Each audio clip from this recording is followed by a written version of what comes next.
Marcus Thompson never imagined his morning jog through Riverside Park would be the last normal moment of his life. The 34-year-old paramedic had just finished his night shift at Seattle General Hospital when the first reports started flooding emergency channels. What began as isolated incidents of violent behavior quickly escalated into something unthinkable. By the time Marcus reached his apartment complex on Pine Street, the world had already begun its descent into chaos. The initial outbreak hit the downtown core hardest. Marcus watched from his 7th-floor window as people stumbled through the streets below, their movements erratic and predatory. The news anchors struggled to maintain composure while reporting on what they cautiously termed a widespread medical emergency. Social media exploded with shaky phone footage showing scenes that defied rational explanation. People were attacking others with a savage hunger that seemed to override all human instinct. Dr. Elizabeth Warren, the city's chief medical officer, appeared on every major network attempting to provide answers that didn't exist. Her usually composed demeanor cracked as she admitted that the pathogen responsible for the outbreak was unlike anything in medical literature. The infected showed signs of complete neurological breakdown, losing all higher brain function while retaining basic motor skills and an inexplicable drive to consume human flesh. Marcus's medical training kicked in as he processed the unfolding disaster. He'd seen plenty of trauma in his career, but nothing had prepared him for the systematic collapse of civilization. His phone buzzed constantly with messages from colleagues, friends, and family members scattered across the country. His sister Jennifer in Portland reported similar outbreaks beginning there. His parents in rural Montana seemed safe for now, but the infection was spreading faster than anyone could track. The first 48 hours were crucial. Emergency services became overwhelmed as the infected numbers grew exponentially. Police departments issued contradictory statements about quarantine zones and safe evacuation routes. The military was deployed to major urban centers, but their presence only seemed to accelerate the panic. Marcus realized that official response channels were failing when he heard his former supervisor at the hospital, Captain Rodriguez, break protocol during a radio transmission to warn first responders that the hospital had been overrun. From his apartment window, Marcus witnessed the transformation of his neighborhood.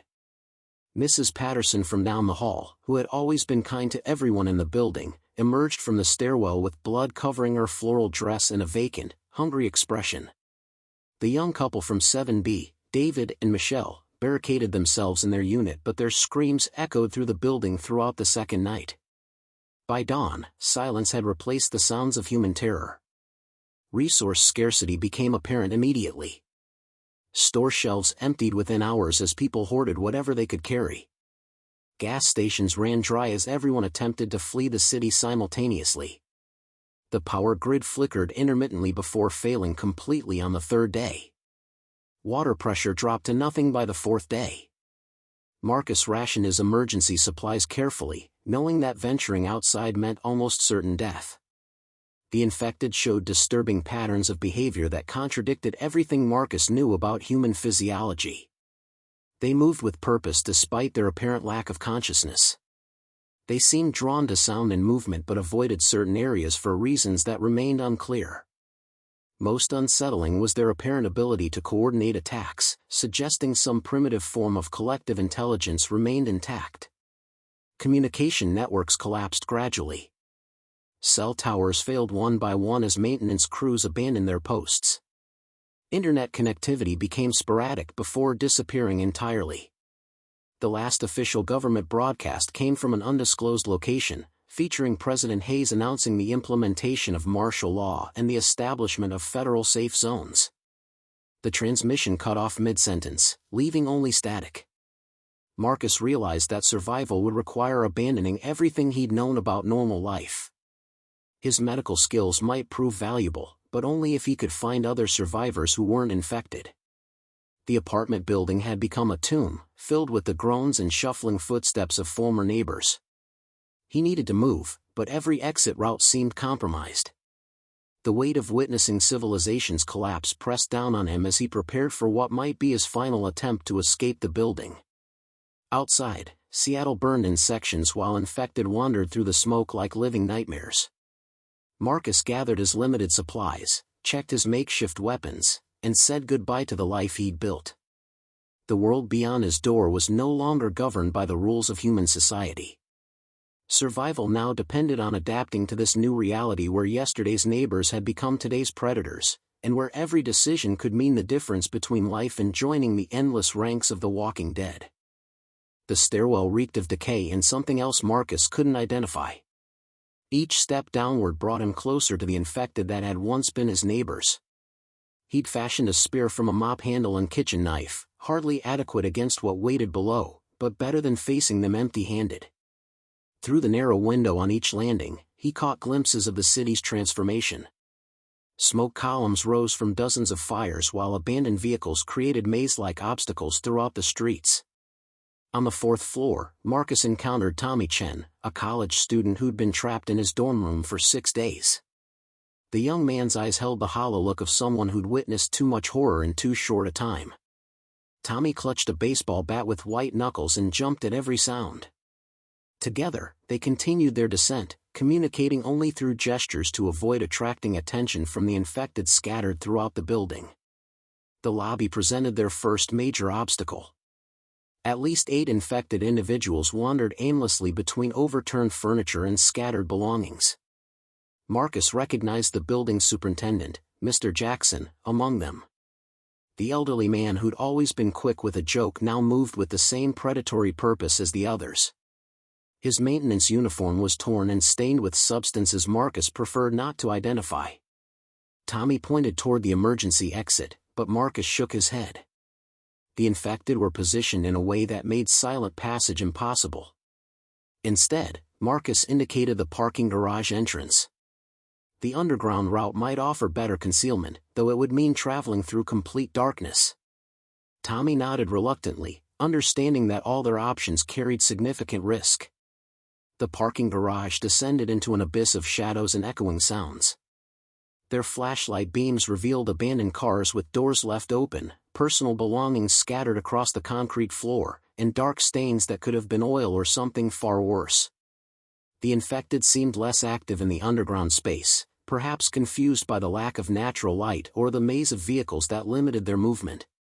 They discovered Rebecca Martinez hiding behind a support pillar near her car. The nurse from Seattle General recognized Marcus immediately, her face showing relief at seeing another medical professional. She'd been attempting to reach her family in Tacoma when the garage became overrun. Her scrubs were torn and dirty, but she appeared uninjured. Rebecca had managed to gather medical supplies from the hospital before the evacuation order, making her a valuable addition to their small group. The 3 survivors worked together to clear a path through the garage using car alarms to distract and redirect the infected.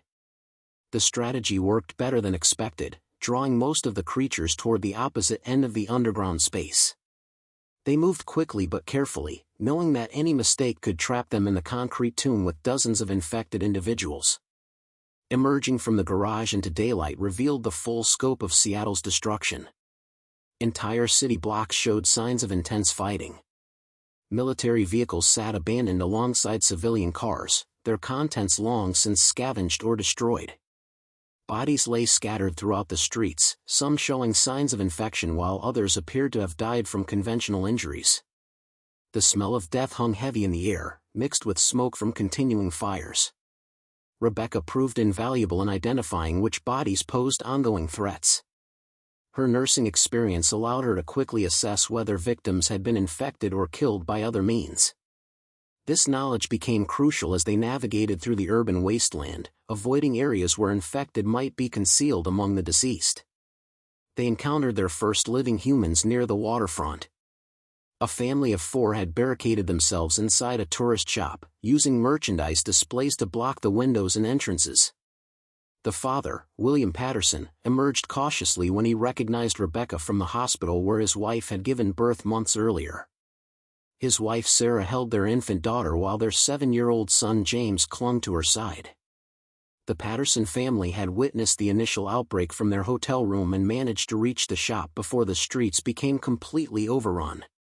William had military experience from his service in Afghanistan, making him naturally suited for the tactical decisions their group would need to make. Sarah's background and elementary education would prove valuable if they encountered other children who'd survived. Together, the expanded group began planning their next move. The waterfront offered potential escape routes, but also presented unique dangers. The infected seemed drawn to the crowded areas where tourists had been trapped during the initial outbreak. However, boats in the marina might provide transportation away from the urban center toward areas with lower population density. As evening approached, they realized that staying in the shop overnight would be necessary. The infected showed increased activity during nighttime hours, making travel extremely hazardous. They reinforced their barricades and established watch schedules, knowing that their survival depended on maintaining vigilance against an enemy that never tired, never stopped hunting, and showed no mercy to those who made even the smallest mistake in this new world where being human had become the greatest liability of all. Dawn brought the sound of helicopters circling overhead, their searchlights cutting through the morning haze as they surveyed the devastation below. Marcus pressed his face against the shop's reinforced window, watching military aircraft maintain careful distance from the ground. No rescue attempts were being made. The helicopters served only as observers, documenting the scope of the disaster for commanders who remained safely beyond the infection zone.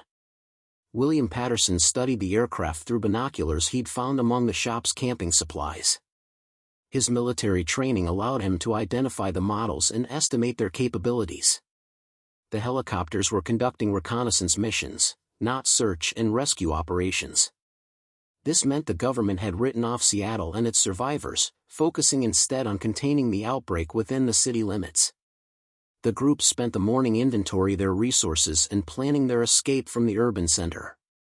The marina held approximately 30 boats of various sizes, but most required keys or technical knowledge they didn't possess. Rebecca's husband had been an amateur sailor before his death in a car accident 2 years prior, leaving her with basic knowledge of boat operation. It wasn't much, but it represented their best hope for water-based evacuation. Tommy had discovered a marine supply store near the dock that appeared untouched by looters. The infected seemed to avoid the waterfront during daylight hours, possibly due to the open spaces that offered no concealment for ambush tactics. This behavioral pattern gave the group a narrow window of opportunity to gather necessary supplies and identify a suitable vessel for their escape attempt. Sarah Patterson proved unexpectedly resourceful in planning their route out of the city. Her teaching background included geography and map reading, skills that became invaluable when plotting courses through infected territory. She identified several islands in Puget Sound that might serve as temporary refuge points, places with low populations that could be cleared and defended more easily than mainland locations. The infant presented unique challenges that the group hadn't fully considered. Baby crying could attract infected from considerable distances, making stealth movement nearly impossible. Sarah had limited formula supplies, and the stress of their situation was affecting her ability to nurse. William suggested they might need to consider leaving the baby behind, a proposal that nearly split the group apart before Marcus intervened with alternative solutions. They decided to attempt reaching the marine supply store during the afternoon when infected activity typically decreased. William and Marcus would serve as the primary team while Tommy remained with the women and children as security. Rebecca would use her medical training to assess any injuries that might occur during the supply run. The store contained everything they needed for maritime escape: life jackets, navigation equipment, emergency flares, and most importantly, a universal boat key set that could start most recreational vessels. They also discovered emergency food supplies and water purification tablets. The owner had apparently been preparing for extended sailing trips when the outbreak occurred. Their selection of potential escape vessels narrowed to 3 options: a small fishing boat that could accommodate everyone but offered no protection from weather or infected, a larger cabin cruiser that provided shelter but might be too complex to operate effectively, and a medium-sized sailboat that offered good balance between capacity and manageability but required wind conditions they couldn't predict or control. While examining the boats, they encountered another group of survivors attempting the same escape strategy. Led by Detective Ray Morrison, the group included 2 other police officers and several civilians they'd rescued during their patrol of the harbor district. Morrison's group had better weapons but fewer supplies, creating an opportunity for mutually beneficial cooperation. The detective shared crucial information about infection patterns he'd observed during his patrols. The infected showed increased coordination when gathered in larger numbers, suggesting some form of primitive communication or shared instinct. They also demonstrated problem-solving abilities that surpassed individual infected, making group encounters exponentially more dangerous than single infected attacks. Morrison's group had been monitoring radio transmissions from other survivor enclaves throughout the Pacific Northwest. Most reports were desperate pleas for assistance, but some contained valuable intelligence about safe zones and infected behavior patterns. A group in Bellingham claimed to have established a secure perimeter around their community college campus. Another transmission from the Olympic Peninsula described successful infected extermination operations using controlled fires. The combined groups decided to work together in clearing and preparing the cabin cruiser for evacuation. The vessel had sufficient capacity for everyone and included navigation equipment that Detective Morrison knew how to operate. The boat's enclosed cabin would provide protection for the infant and allow for quieter travel during nighttime hours when infected activity typically increased. As they prepared for departure, Sarah Patterson noticed unusual movement in the water near several docks. Bodies floated just beneath the surface, some showing signs of infection even in death. The implications were terrifying. The infection might remain active in corpses, creating underwater threats that could compromise any water-based escape route. The group realized that their maritime evacuation plan carried risks they hadn't anticipated, but with infected numbers growing throughout the city, remaining on land meant certain death. They would have to trust that the water offered better odds than the streets that had already claimed so many lives in Seattle's transformation from vibrant city to infected wasteland. The cabin cruiser lurched violently as Detective Morrison struggled with the unfamiliar controls, sending spray across the deck where the survivors huddled together. None of them had anticipated how different reality would be from their carefully planned escape. The engine coughed and sputtered, drawing unwanted attention from infected wandering the shoreline. Marcus watched through binoculars as dozens of creatures stumbled into the water, their instinctive hunger driving them toward the sound despite their obvious inability to swim effectively. Sarah Patterson clutched her infant daughter closer as another wave crashed over the bow. The baby had been crying intermittently since they'd left the marina, her distress adding to the tension that permeated their small group. 7-year-old James stood pressed against his mother's side, his wide eyes tracking every movement of the infected visible along the retreating coastline. The child hadn't spoken since witnessing their neighbor's transformation 3 days earlier. William Patterson worked alongside Tommy to secure loose equipment that threatened to slide overboard with each wave. The former soldier's military experience proved valuable in organizing their limited space and establishing safety protocols for the dangerous journey ahead. He'd created a duty roster that ensured someone was always monitoring their surroundings for threats, whether infected individuals or hostile survivors who might view their boat as a target for piracy. Rebecca Martinez had transformed the boat's small cabin into a makeshift medical station using supplies they'd gathered from the marine store. Her nursing background became invaluable when Detective Morrison suffered a deep cut on his palm while adjusting the anchor chain. The wound required careful cleaning and bandaging to prevent infection, a process made more challenging by the boat's constant motion and their limited freshwater supplies. The radio crackled with intermittent transmissions from other survivor groups scattered throughout the Puget Sound region. Most messages were brief and desperate, people calling for rescue or reporting the fall of various safe zones. One particularly disturbing broadcast described the complete overrun of a National Guard checkpoint near Everett, where hundreds of infected had overwhelmed military defenses through sheer numbers and coordinated assault tactics. Officer Janet Williams, one of Morrison's colleagues, had been monitoring maritime emergency channels for useful intelligence. She discovered that several Coast Guard vessels had been abandoned near Whidbey Island after their crews became infected during rescue operations. These ships might contain weapons, medical supplies, and navigation equipment that could improve their chances of reaching a secure location, but investigating would require venturing close to areas with high infected populations. Navigation proved more challenging than anyone had anticipated. The GPS system showed their position accurately, but storm clouds gathering on the horizon threatened to create dangerous conditions for their inexperienced crew. Morrison admitted that his boating experience was limited to recreational fishing trips, hardly adequate for navigating Puget Sound's complex currents and weather patterns while avoiding both infected and potentially hostile human survivors. The group faced their first major decision point as they approached the southern tip of Vashon Island. Radio transmissions suggested that a substantial survivor community had established itself there, but other reports indicated heavy infected presence throughout the island's wooded interior. Landing would allow them to resupply and potentially gather intelligence about conditions further south, but it would also expose them to unknown dangers on unfamiliar terrain.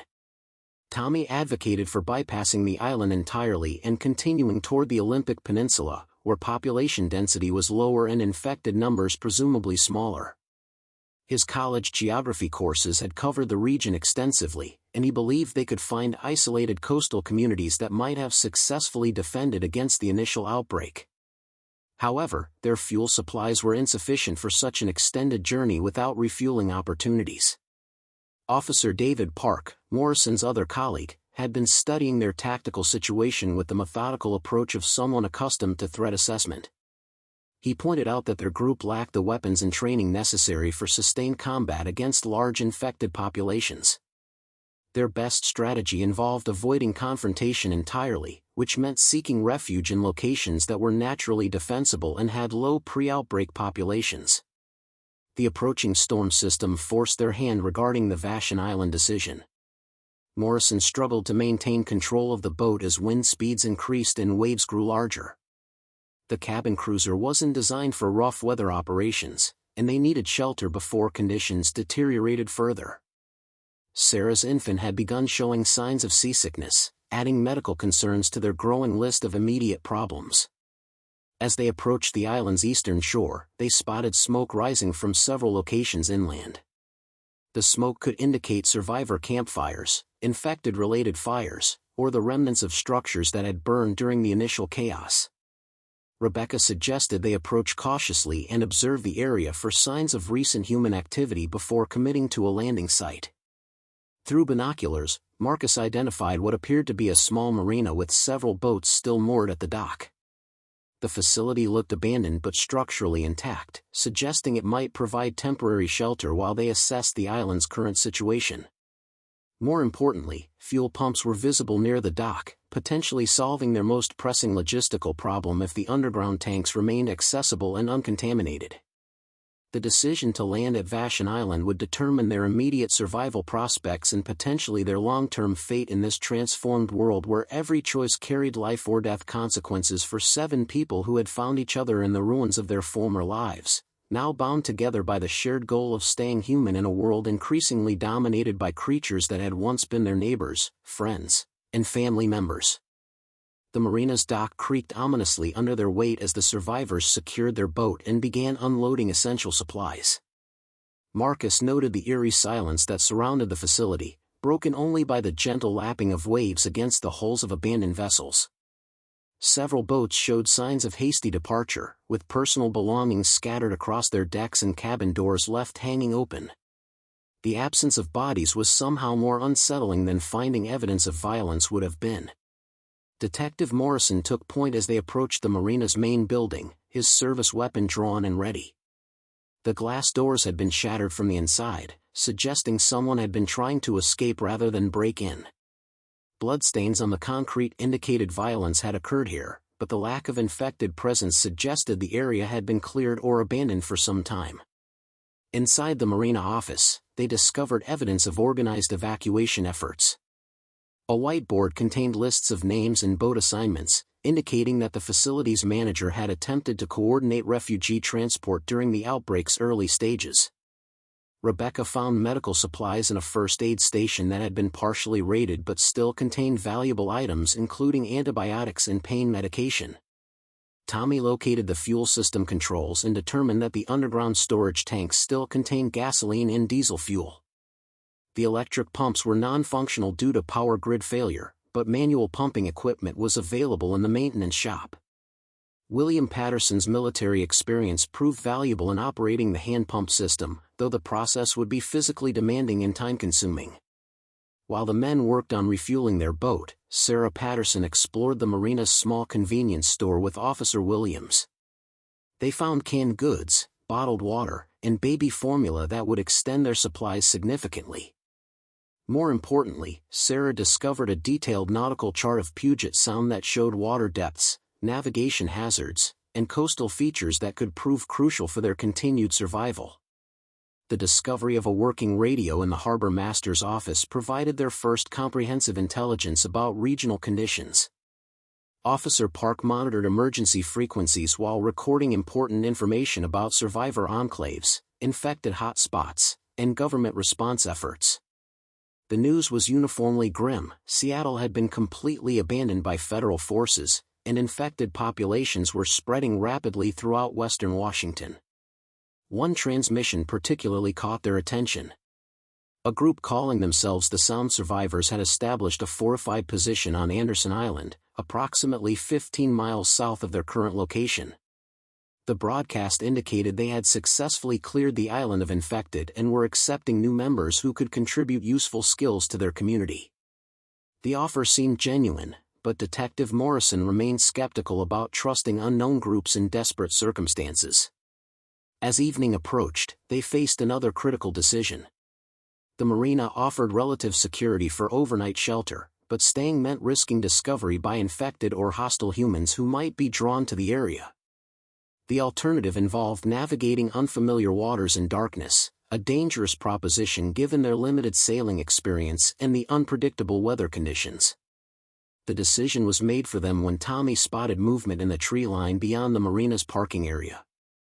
Through binoculars, they confirmed the presence of at least 20 infected individuals moving through the woods with the coordinated purpose they'd observed in urban areas.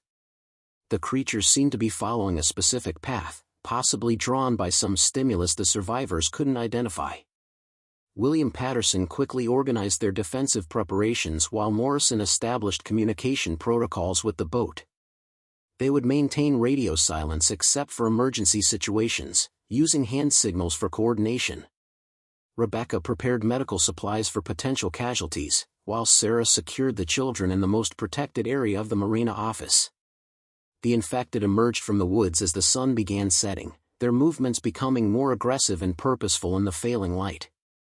Marcus counted at least 30 individuals, including several that appeared to be recently turned based on their clothing and physical condition. The group moved with disturbing coordination, spreading out to surround the marina facility rather than approaching directly.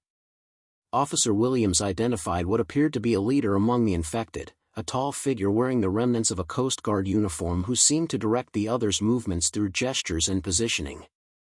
This observation supported Detective Morrison's theory that the infection preserved some cognitive functions while eliminating human empathy and social restraints.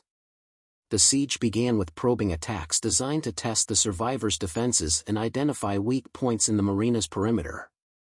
Infected individuals approached from multiple directions, forcing the group to divide their attention and ammunition among several potential breach points. The creatures showed cunning in exploiting blind spots and using abandoned boats as cover for their advance. Marcus realized that traditional zombie apocalypse tactics wouldn't work against these infected. They retained enough intelligence to learn from failed attacks and adapt their strategies accordingly.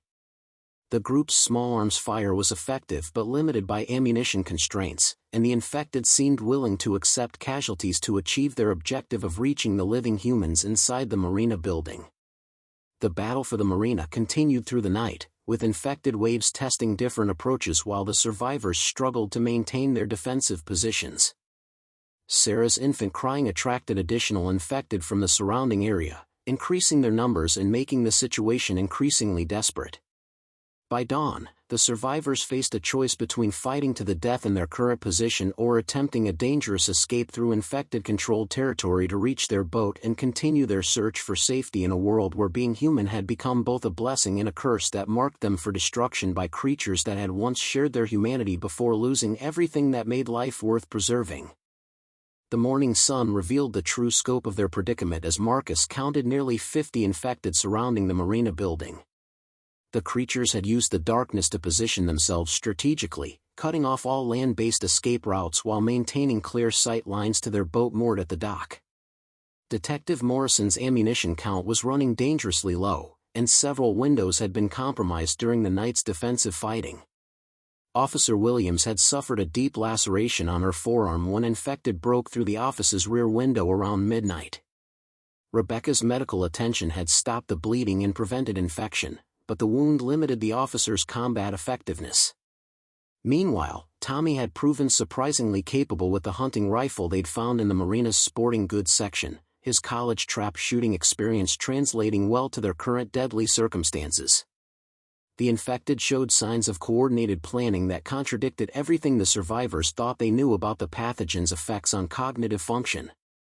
The tall figure in the Coast Guard uniform continued directing other infected through hand signals and positioning, suggesting that some individuals retain significant mental capacity despite their transformation. This development made their tactical situation exponentially more dangerous. William Patterson had identified a potential escape route that involved using the marina's maintenance boat to create a distraction while the main group reached their cabin cruiser. The plan required precise timing and would leave whoever operated the decoy vessel extremely vulnerable to infected attack.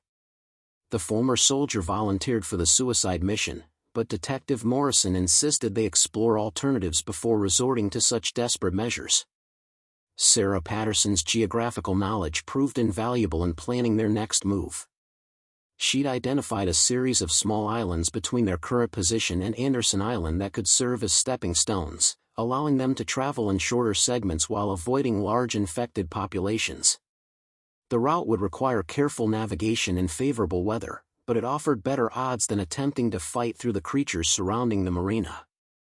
The radio provided updates on regional conditions that painted an increasingly grim picture of the Pacific Northwest. Reports indicated that Portland had fallen completely to infected forces, while Vancouver was under martial law with military units conducting cleansing operations throughout the metropolitan area. Most disturbingly, several radio transmissions suggested that the infection was mutating, creating different types of infected with varying capabilities and behavioral patterns. Officer Park discovered that the marina's fuel dock extended far enough into the water to potentially allow boat access without crossing infected-controlled land. The structure was damaged and potentially unstable, but it represented their best chance for refueling without direct confrontation. The plan would require someone to swim underwater to the boat while others provided covering fire from the building.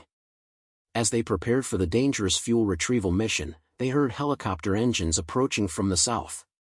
Military aircraft appeared on the horizon, but instead of conducting rescue operations, they began dropping incendiary devices on infected concentration points throughout the island. The government had apparently decided that Vashon Island was too compromised to save, opting instead for scorched earth tactics to prevent further infection spread. The airstrike created chaos among the infected surrounding the marina, with many creatures drawn away from their positions by the explosions and fires erupting across the island. This unexpected opportunity provided the window they needed for their escape attempt, but it also meant they were racing against time before the military decided to target their location as part of the cleansing operation. Marcus volunteered for the underwater approach to their boat, using scuba equipment found in the marina's dive shop. His medical training included emergency response diving, making him the most qualified for the dangerous mission. The plan required him to reach the boat, start the engines, and position the vessel for rapid boarding while his companions fought their way to the dock. The dive through infested waters proved more terrifying than anything Marcus had experienced during his medical career. Bodies floated beneath the surface, some showing signs of infection even in death, while others appeared to be recent drowning victims. The murky water limited visibility to just a few feet, making it impossible to identify threats until they were within arm's reach. Reaching the boat undetected, Marcus discovered that their careful preparations had been compromised. Someone or something had been aboard during their absence, leaving evidence of search activity throughout the cabin. Medical supplies were scattered, food containers were opened, and navigation equipment had been tampered with. The implications were disturbing. Either infected retained enough intelligence to conduct systematic searches, or other survivors were operating in the area with unknown intentions. The boat's engines started successfully, but the sound immediately attracted infected attention from throughout the marina area. Creatures that had been drawn away by the airstrikes began returning, their movements showing the same coordinated purpose that had characterized their siege tactics. Marcus realized he had minutes at most before their position became completely untenable. As the others fought their way toward the dock, they discovered that the infected leader in the Coast Guard uniform had anticipated their escape attempt. The creature had positioned several infected individuals along their route, creating choke points that forced the survivors into desperate hand-to-hand combat. Officer Williams fell during the fighting, her weakened condition from the previous night's injury making her vulnerable to infected attack. The loss of Officer Williams galvanized the remaining survivors into final desperate action. Detective Morrison emptied his remaining ammunition to clear a path to the boat while William Patterson carried Sarah and her infant through the chaos. Tommy provided covering fire until his rifle ammunition was exhausted, then used the weapon as a club to fight infected at close range. Their escape from Vashon Island came at tremendous cost, but it provided crucial intelligence about infected capabilities and government response strategies that would prove essential for their continued survival in a world where military forces had abandoned civilian protection in favor of containment through destruction, leaving survivors to face an enemy that grew more intelligent and organized with each passing day while resources for fighting back continued to diminish. The cabin cruiser limped through choppy waters toward Anderson Island as Marcus struggled to maintain engine function with limited mechanical knowledge. Officer Williams' death weighed heavily on everyone's minds, but immediate survival concerns demanded their full attention. The boat had sustained damage during their hasty escape from Vashon Island, with several bullet holes in the hull where infected had attempted to prevent their departure by throwing debris and improvised projectiles. Detective Morrison monitored radio frequencies while applying pressure to a shoulder wound he'd received during the dock fighting. The government's aerial bombardment of Vashon Island continued throughout the morning, creating massive smoke columns that provided both concealment and navigation landmarks. However, the military's scorched earth approach raised disturbing questions about official policy toward survivor communities and infected containment strategies. Sarah Patterson had withdrawn into herself following the violent escape, clutching her infant daughter while 7-year-old James stared blankly at the water rushing past their damaged vessel. The psychological toll of witnessing repeated violence and death was affecting everyone differently, but the children showed signs of trauma that concerned Rebecca despite her focus on treating physical injuries sustained during their retreat. Tommy had taken over navigation duties using the charts they'd acquired at the marina, his college geography knowledge proving essential for identifying safe approach routes to Anderson Island. The nautical charts showed several small coves that might allow covert landing while avoiding the main harbor areas where infected or hostile survivors might be monitoring for arriving boats. William Patterson conducted inventory of their remaining supplies and ammunition, revealing their desperate situation in stark numerical terms. They had enough food for perhaps 3 days, limited fresh water, and ammunition for one more significant engagement. The boat's fuel gauge indicated sufficient gasoline to reach Anderson Island but insufficient reserves for extended travel if the supposed survivor community proved hostile or non-existent. The radio crackled with a transmission from the Sound Survivors Group, providing detailed instructions for safely approaching Anderson Island. The message included recognition codes and landing procedures that suggested an organized community with established security protocols. However, Detective Morrison remained suspicious of the elaborate arrangements, wondering if they might be sailing into a trap designed to capture boats and supplies from desperate refugees. As they approached Anderson Island's northern shore, they observed smoke rising from multiple locations inland, indicating active human presence. Through binoculars, Marcus identified what appeared to be cultivated fields and organized structures, suggesting successful establishment of agricultural operations. More importantly, they saw no evidence of infected presence along the visible coastline areas. Their first contact with Anderson Island's inhabitants occurred when a patrol boat intercepted them 2 miles from shore. The vessel carried 4 armed individuals wearing military-style clothing and equipment that appeared well-maintained and recently acquired. The patrol leader, introducing himself as Captain Jake Reynolds, questioned them extensively about their origins, group composition, and knowledge of infected activities in the Seattle area. Captain Reynolds explained that Anderson Island had successfully defended against infected incursions through aggressive perimeter patrols and systematic elimination of any infected who managed to cross the water from neighboring areas. The community had grown to approximately 200 survivors who contributed various skills toward collective survival goals including agriculture, medical care, mechanical maintenance, and military defense operations. The prospect of joining an established survivor community created mixed emotions among the boat's occupants. After days of constant danger and uncertain future prospects, the promise of security and resources was incredibly appealing. However, their experiences with seemingly beneficial situations that turned dangerous made them cautious about accepting help without understanding the community's true nature and expectations for new members. During their escort to the main harbor, they observed impressive defensive preparations throughout the island's coastal areas. Machine gun nests were positioned at strategic points, while patrol boats maintained regular schedules around the island's perimeter.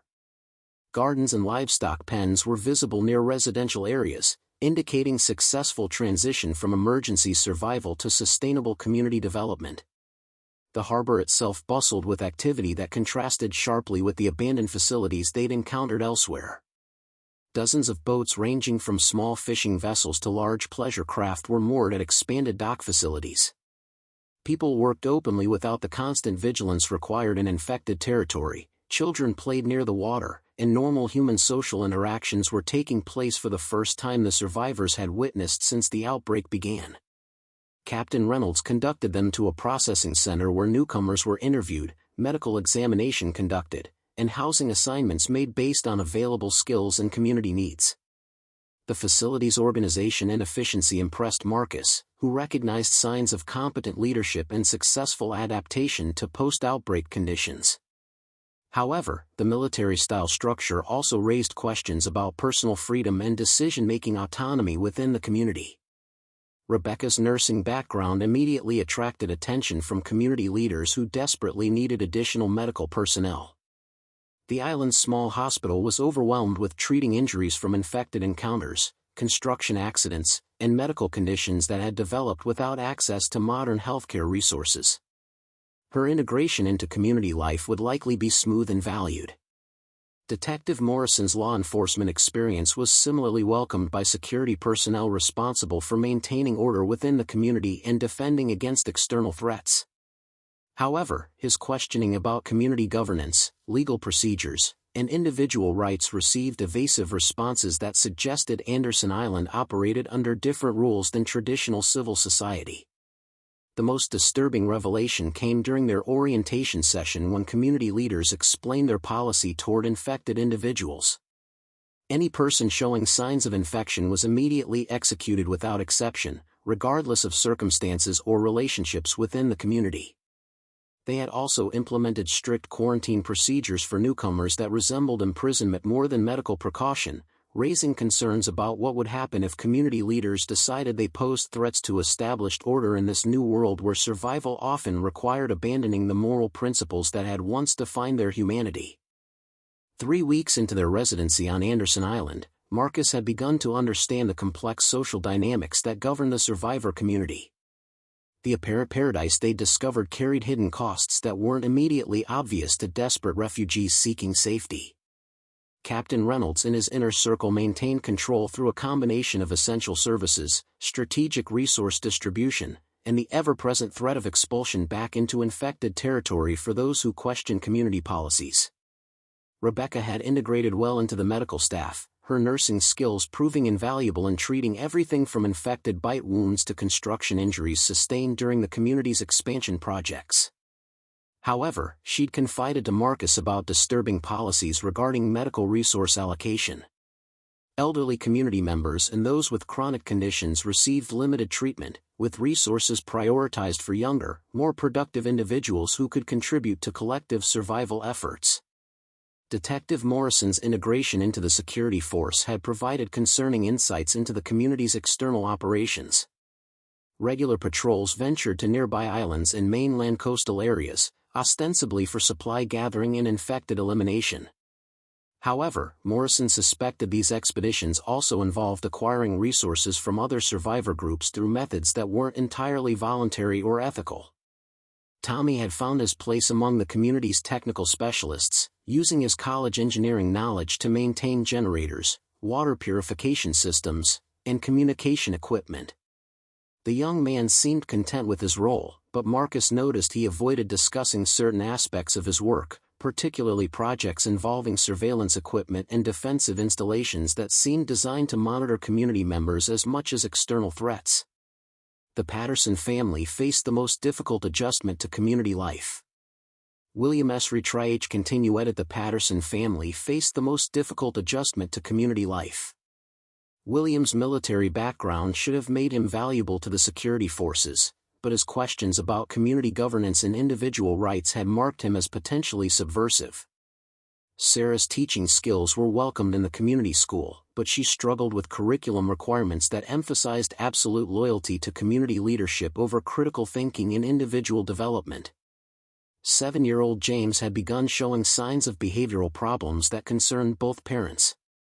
The child had witnessed too much violence and death during their escape from Seattle, and the community's strict discipline policies offered little accommodation for trauma-related issues.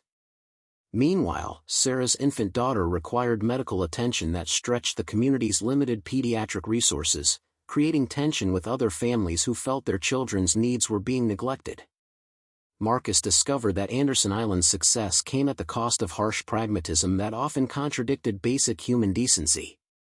The community had survived by making difficult decisions about resource allocation, security priorities, and membership criteria that eliminated what leaders considered weakness or inefficiency.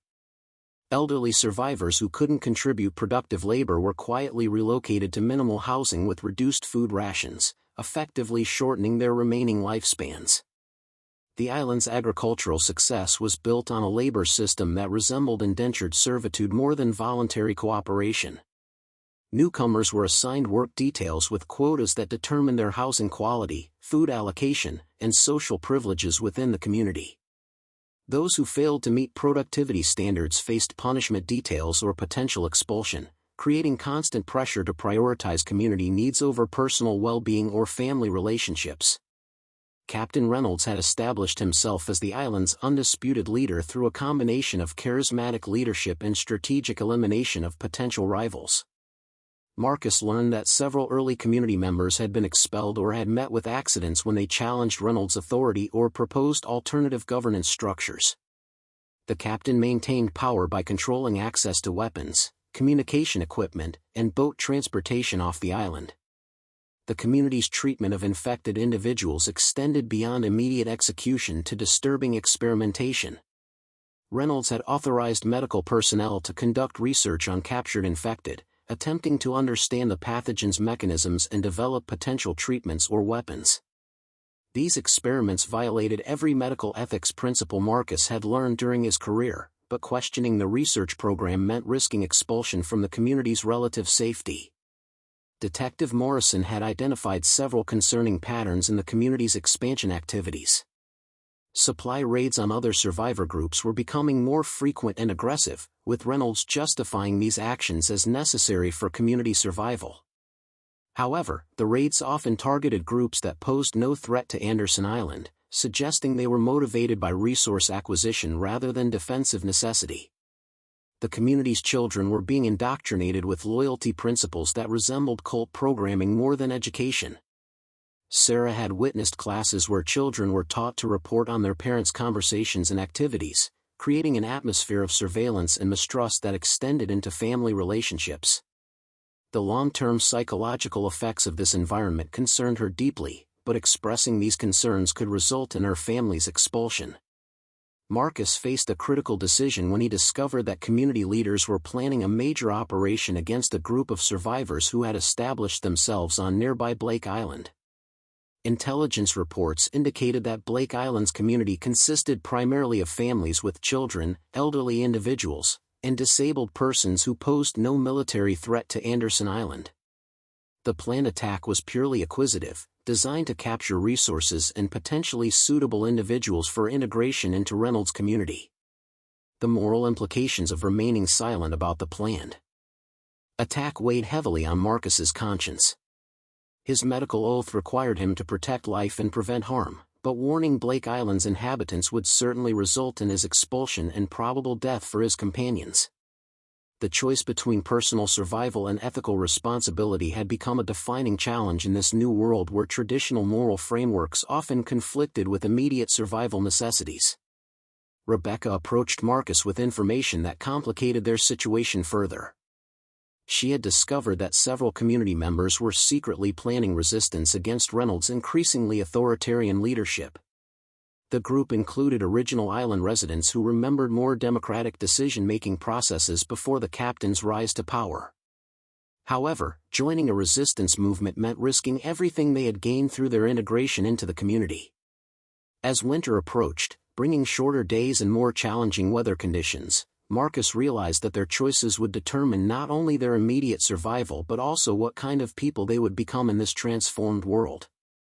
The Anderson Island community offered security and resources, but at the cost of complicity in actions that violated their fundamental beliefs about human dignity and moral responsibility. The approaching operation against Blake Island forced Marcus to confront the reality that surviving the infected apocalypse meant more than simply staying alive.